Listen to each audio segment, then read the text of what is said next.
ஓம் முருகா வெற்றிவேல் முருகா. வேலுண்டு வினையில்லை, மயிலுண்டு பயமில்லை.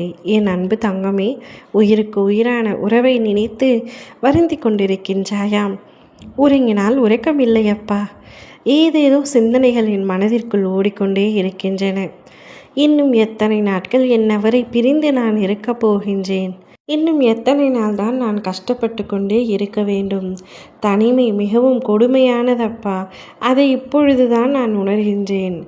வாழ்க்கை முழுவதும் இத்தனை வருடங்களாக என்னுடைய பெற்றோர் வீட்டில் இருக்கும் பொழுது இல்லாத வழி, இப்பொழுது அவரை பிரிந்து வந்து இருக்கும் பொழுது மாபெரும் வழியாக இருக்கின்றது. இந்த வழியை வார்த்தைகளால் சொல்ல முடியவில்லை. என் துணை எப்பொழுது என்னை அழைத்து செல்ல போகின்றார் என்று ஒவ்வொரு நாளும் காத்திருக்கிறேன் என்று மனதில் 1000 வருத்தங்களோடு சிந்தனையோடும் இருக்கின்றாய். கவலை வேண்டாம் என் தங்கமே. வாழ்க்கை முழுவதும் நீ எவ்வளவோ வழிகளை அனுபவித்து விட்டாய், எவ்வளவோ கஷ்டங்களை சந்தித்து விட்டாய். மற்றவர்களின் பேச்சுகளுக்கு ஒரு பொருளாக கூட இருந்து வந்து விட்டாய்.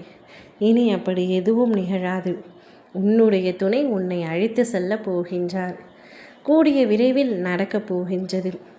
அதற்கு ஒரு அத்தியாயமாக நாளையே உன் துணையிடமிருந்து உனக்கு அழைப்பு வரப்போகின்றது.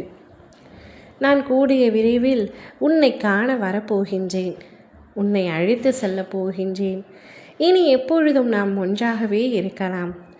எந்த பிரச்சனை வந்தாலும் பிரிவு ஒரு முடிவாகாது என்ற உண்மையை இப்பொழுதுதான் நான் புரிந்து கொண்டேன்.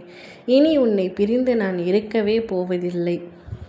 இனிமேல் என்னால் இருக்கவும் முடியாது என்று உன்னுடைய துணை உன்னை அழைத்து அன்பு நிறைய பாசம் நிறைய பேச போகின்றார். நாளை நிச்சயமாக நடக்கப் போகின்றது ஒரு சந்தோஷமான நிகழ்வு. நீயும் உன் துணையும் கூடிய விரைவில் ஒன்றாக இணைந்து வாழும் வாழ்க்கையை பார்த்து ரசிக்கத்தான் உன்னுடைய அப்பா நான் காத்து கொண்டிருக்கின்றேன். நிச்சயமாக நடக்கும் தங்கமே. இது நாள் வரை நீ பல அவமானங்களை சந்தித்து விட்டாய், பல கஷ்டங்களை சந்தித்து விட்டாய். இருந்தும் மனம் தளராமல் ஓடிக்கொண்டே இருப்பதற்கு பல காரணங்கள் இருக்கின்றது. அதில் ஒரு காரணம் உன்னவர் உன்மீது வைத்திருக்கும் அன்பு. அவர் சில சமயங்களில் என்னை கடினமாக கடிந்து கொண்டாலும் மனதளவில் மிகவும் நல்லவர் என்று உன் மனதிற்கு அவரை பற்றி நல்ல விஷயங்களை கோட்டையாய் கட்டி வைத்திருக்கின்றாய். அதனால்தான் அவரை பிரிய முடியாமல், பிரிந்து இருக்கவும் முடியாமல் தவித்து கொண்டிருக்கின்றாய். நீ எதிர்பார்த்து கொண்டிருந்த ஆதரவு மற்றும் உதவி நிச்சயமாக உனக்கு கிடைக்கும் தங்கமே. உன்னுடைய துணை நிச்சயமாக உன்னை அழைத்து செல்வார். அதற்கு ஒரு நல்ல விஷயம் நாளையே தொடங்க உள்ளது. கவலைப்படாமல் மகிழ்ச்சியாக இரு. நிம்மதியாக கண்மூடி உறக்கம் கொள். ஓம் முருகா வெற்றிவேல் முருகா.